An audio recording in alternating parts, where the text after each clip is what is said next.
Hey, what's going on everyone? Today we're making ravioli for the very first time.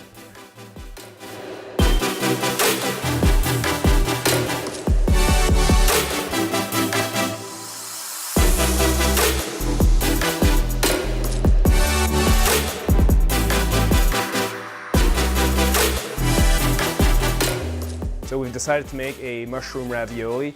My wife got the recipe from Pinterest, and it's from halfbakedharvest.com.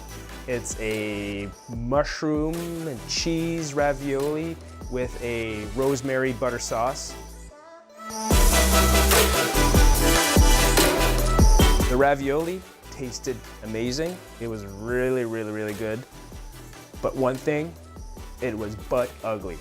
Misshapen, odd-looking raviolis. If you serve that in a restaurant, you wouldn't be tipping the waiter. You'd be sending that back to the kitchen. But here in my kitchen, you have to eat it. So we did, and we liked it.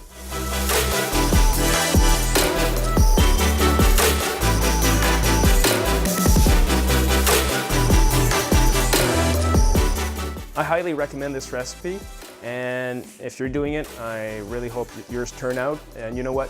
Practice makes perfect. So thanks for watching. Subscribe, like this video, and we'll see you in the next one.